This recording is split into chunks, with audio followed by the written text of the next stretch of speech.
The AI world is moving so fast each and every day, and it always begs the question, how can I keep up with the fast pace? I'm going to tell you how you can do that in this video, but before we get into that, thank you guys so much for tuning in to another Nick Yaps in the car, yapping until I can buy a nicer one.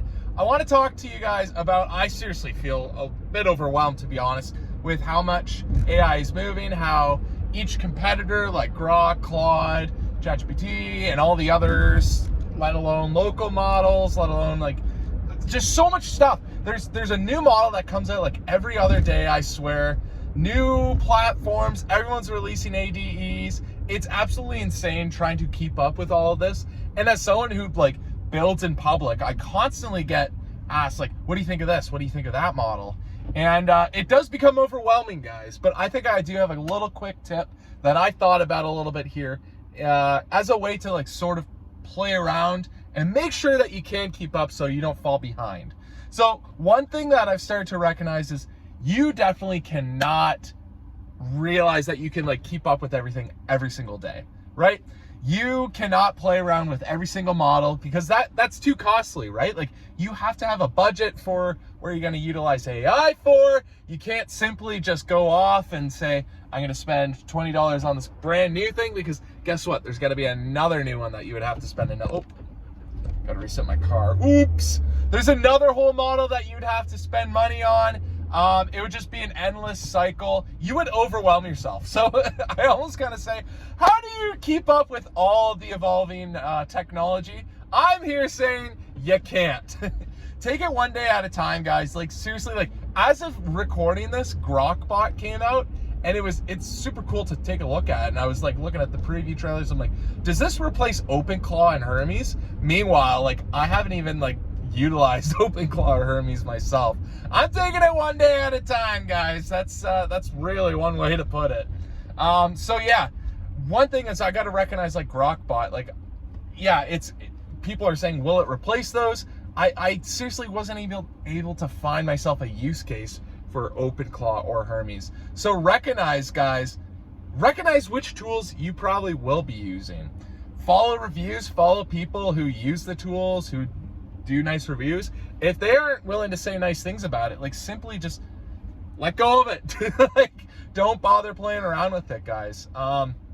People on X, make sure you have a good following on X, but like follow good people on X that are able to give these good reviews. See what the community's saying about it.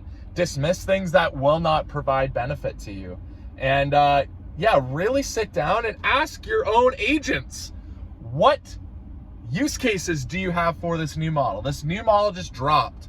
And honestly, like ask the agents of that provider. Like for example, Grok, like why not just ask Grok? Like seriously, what can Grokbot do for me? And then you can also ask your other agents, ask Claude, like since you're not biased, what use cases do I have for this? And yeah, let it determine for you, does this fit into my routine? Like I think honestly for every single thing, like now that I'm thinking about this, guys, hold on. Okay, I'm almost starting to think this is something I should program once I get back home, is you should have a routine in which you have one certain like specific agent that takes a look like every 24 hours, like what's new in the whole AI world. If it sees something like Grokbot, for example, it does all the research necessary and looking at all your repositories and all your projects, is there a use case in having this? And it'll like review all the functionality, the features, people's reviews, scrape the whole internet for that, and tell me, does this work for me? Should I adopt it? Literally just have like AI scrape through all that.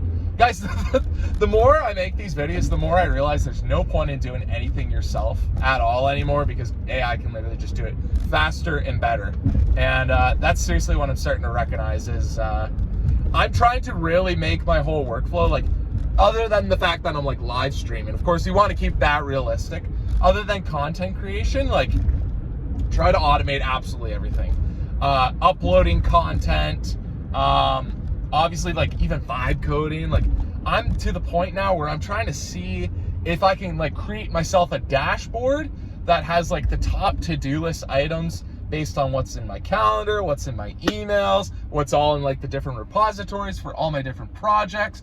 am I able to manage all of those and then like have AI like determine what's highest priority and then thus give the next first prompt to start like tackling that task? And then if it has that prompt, is it able to actually send it over to an agent to complete that task? Like, guys, I really start to see like this whole workflow could be automated. And honestly, the live streams could literally just be like me overseeing that. Yeah, wild stuff really coming along the way. It does lead a little bit to, honestly, like, there's a little bit of frustration that I have with it where I'm at work and our AI policy, you know, like there's only so much we could do. Like obviously use Google Chrome sandbox versions of ChatGPT essentially, right?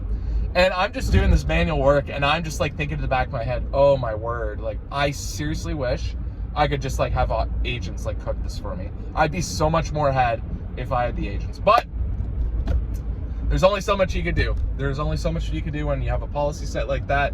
That is what something like CoLateral plans to fix.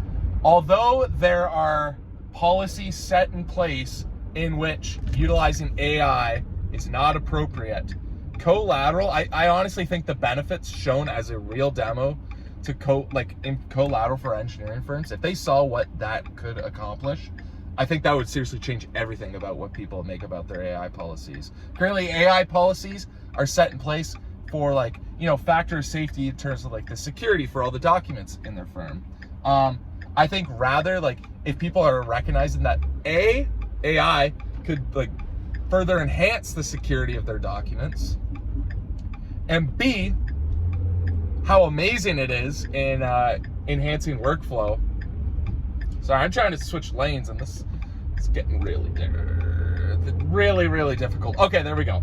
If they're able to recognize B, how beneficial it is to the workflow, how much more efficient everyone's able to work with these agents in their tool belt, that like literally the AI policy would be shaped around that. That is what the goal is. I know that's like a tough challenge. It's like, how are you able to change people's minds? I truly think launching a brilliant product is what could do that. So anyways, I just had to get that all off my mind while I'm driving home. About to stream in just a little bit, so I'll see you guys in that. But anyways, hope you guys enjoyed this car app. Hope you guys enjoyed all the stuff that we got going forward in this channel. 5 code until I can move my mom's basement, of course. Make sure you guys like, subscribe, and I will see you in the next one. Peace!